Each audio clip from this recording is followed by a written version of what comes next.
রাধে রাধে বন্ধুরা, তোমরা সবাই কেমন আছো? আশা করছি তোমরা সবাই ভীষণ ভালো আছো। আমরাও কিন্তু বেশ ভালো আছি। আজ হলো শুক্রবার, তোমাদের সবাইকে সাথে নিয়ে আজকের ব্লগটা শুরু করলাম। সাথে থেকেও আশা করছি আজকের ব্লগটাও তোমাদের বেশ ভালো লাগবে। তো প্রতিদিনের মতোই সকালবেলায় রাত্রেবেলা তো চুলটা বিনানি করে রাখি, তো বিনুনিটা খুলে ভালো করে চুলটা বেঁধে নিই। আর কি বলতো, কাজের সময় চুলটা খোলা থাকলে না প্রচণ্ড গরম, একে তো গরম, তারপর আরও গরম করে।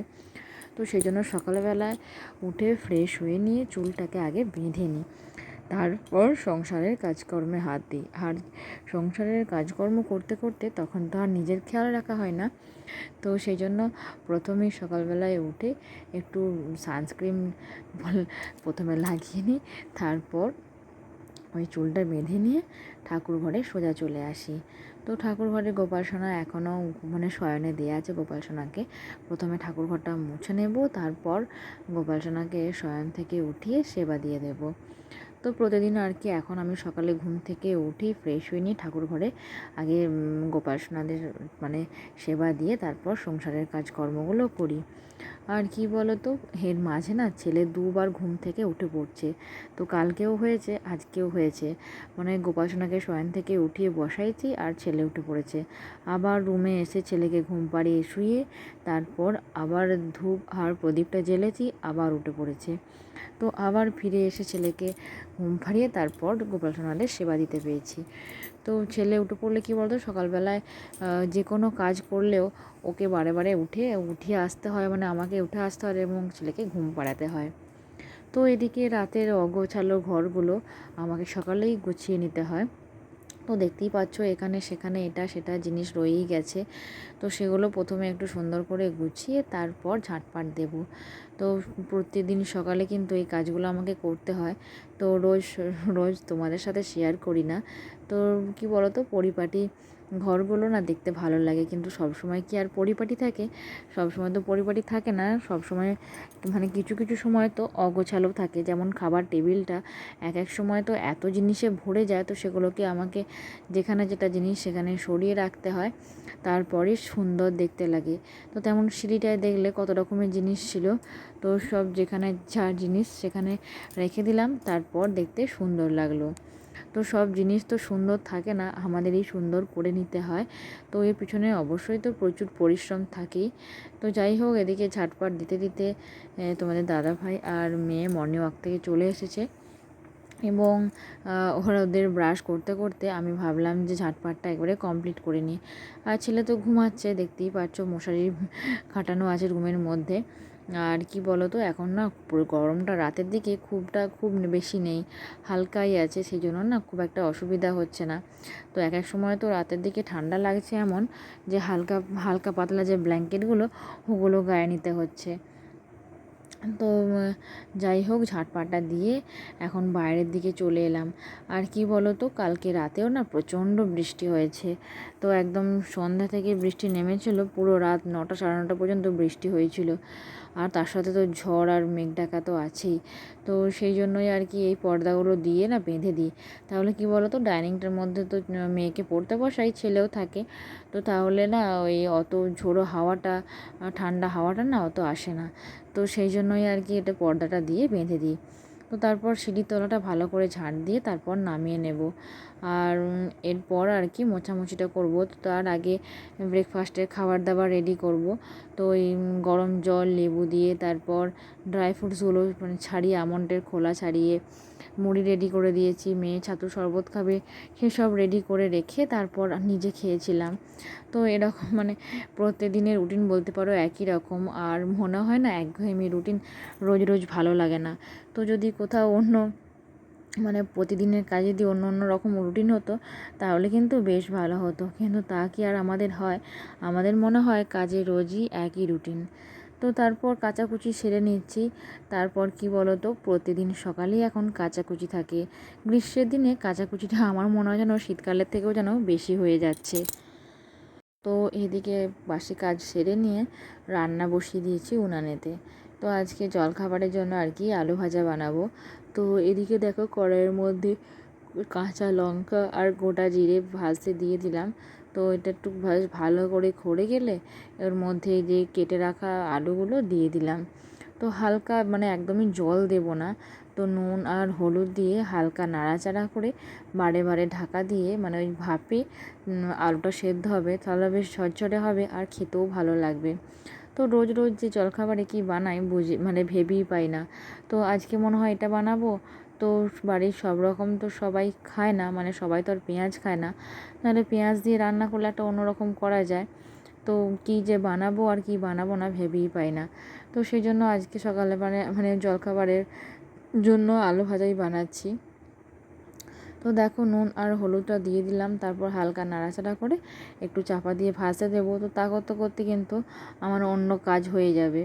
তো একভাবে এখানে বসে থাকতে হবে না, তো মাঝে মাঝে এসে উনানের জালটা দিয়ে যেতে হবে, কেননা ওভেনে হলে তো একভাবে ভলিউমটা কমিয়ে বসানো থাকতো, জাল দেওয়ার কোনো ব্যাপার থাকে না। কিন্তু উনানে বসি সেহেতু বারে বারে এসে না একটু করে জাল দিয়ে যেতে হবে, না হলে একবারে নিভে গেলে খুব সমস্যা হবে।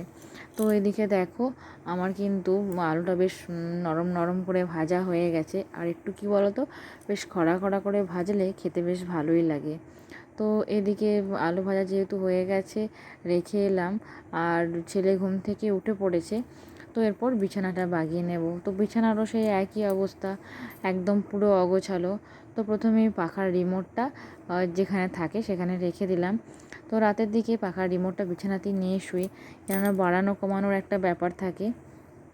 তো যেখানে যেটা জিনিস সেখানে সেটা রেখে দিলে তবেই দেখতে সুন্দর লাগে। তো তারপর এই যে বিছানাটা গুছিয়ে নিয়েছি, আর কালকে রাতে যেহেতু বৃষ্টি হয়েছিল, তো সেই জন্য না রাতের দিকে ব্ল্যাঙ্কেটটা ঢাকা নিতে হয়েছিল। তো সেই জন্য প্রথমেই ব্ল্যাঙ্কেটটা গুছিয়ে নিলাম, আর আজকে বিছানাগুলো সব এই দিকে রাখবো। তো দেখতেই পাচ্ছ বিছানার মধ্যে বালিশ প্রচণ্ড থাকে।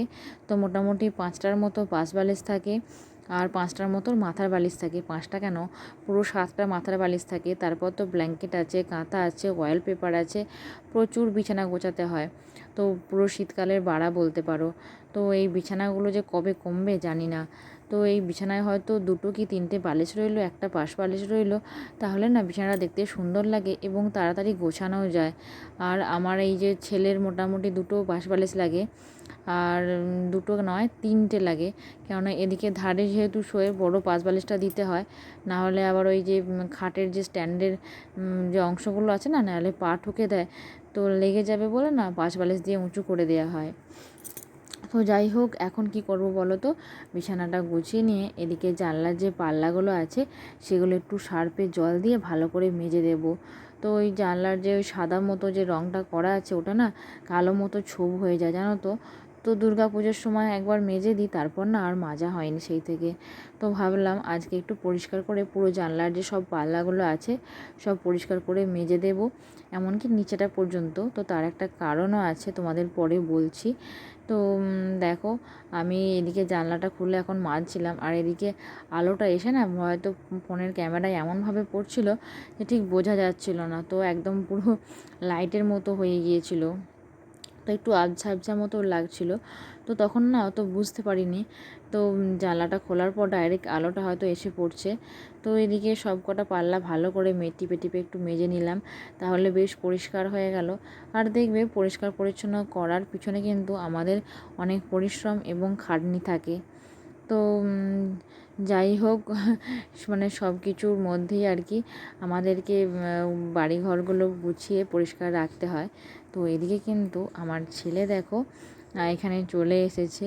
তো ও কি বলো তো যতই খেলা করুক, খেলতে খেলতে আমি কি করছি বা কোথায় আছি ঠিক আমার কাছে একবার করে আসে, মানে আমাকে খেলতে খেলতেও একবার করে ওকে দেখতে হয়। তো ওর দিদির টিউশনির স্যার এখন পড়িয়ে চলে গেছে, দিদির সাথেই এখন খেলা করছিল। তো সেই সুযোগে আমি একটু বাড়িঘরটা পরিষ্কার পরিচ্ছন্ন করে নিচ্ছিলাম।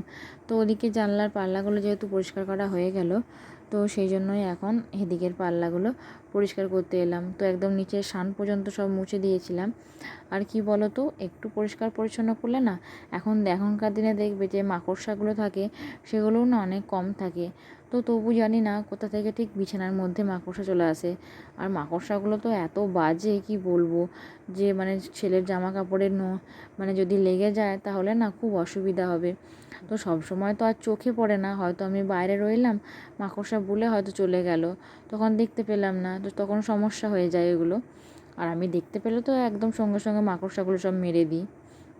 তো কালকে এখানটায় কি হয়েছে, ছেলে না অনেকটা পরিমাণ পাউডার পুরো দেয়ালের মধ্যে ফেলে দিয়েছিল। তো পুরো দেয়ালের এই পোর্শনটা না পুরো সাদা মতো হয়ে গিয়েছিল। তো কালকে স্ট্যান্ড দিয়ে মুছেছিলাম, তবু না খুব একটা ভালো মোছা যায়নি। তো সেই জন্য আজকে ভালো করে ওই যে সার্ফের জলটা করে রেখেছিলাম ওটা দিয়ে মুছে দিলাম। তো ভাবলাম সার্ফের জলটা যেহেতু আছে, কপাটের ওই দিকের উল্টো পিঠটা না সেদিনকে মোছা হয়নি, তো ভাবলাম আজকে একদম মুছে দিই। তো কি বলো তো, ধুলো পড়ে যায়, তো ধুলো পড়ে না কালো মতন হয়ে যায়। তো একটু মুছে দিলে বেশ চকচক করে, দেখতেও ভালো লাগে। তো সেই জন্য ওপর থেকে নিচে পর্যন্ত সব সুন্দর করে পরিষ্কার করে মুছে দিলাম।